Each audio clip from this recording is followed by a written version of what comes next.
নারীদের স্বতঃস্ফূর্ত অংশগ্রহণ ছাড়া কোনো ক্ষেত্রেই সাফল্য পাওয়া সম্ভব নয়।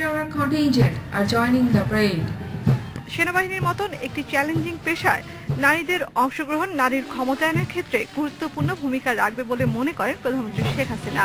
প্রথম মহিলা মিলিটারি প্যারামেডিক্স রিক্রুট ব্যাচের শপথ ও প্রশিক্ষণ সমাপনী কুচকাওয়াজে এমনই প্রত্যয়ের কথা জানালেন প্রধানমন্ত্রী।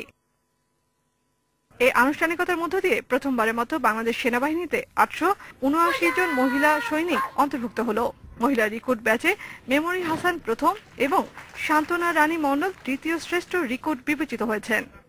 আপনারা নিঃস্বার্থভাবে দেশ ও জনগণের সেবা করবেন। আপনাদের জন্য সব সময় আমার দোয়া ও শুভকামনা থাকবে। 2000 সালে আওয়ামী লীগ সরকার আমলে দীর্ঘমেয়াদী কোর্সের মাধ্যমে সেনাবাহিনীতে মহিলা অফিসার নিয়োগের সিদ্ধান্ত নেওয়া হয়।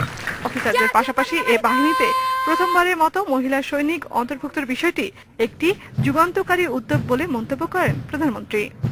40টি মন্ত্রণালয় জেন্ডার সেন্সিটিভ বাজেট আজ বাংলাদেশে তৈরি হচ্ছে।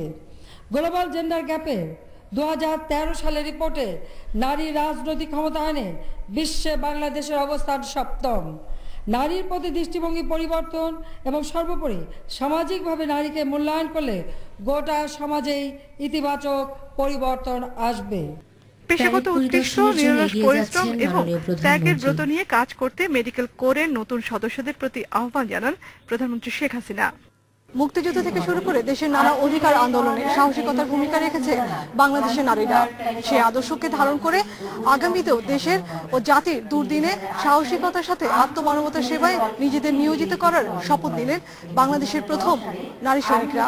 Nafiza Daula, independent news, Ghatail, Tangail.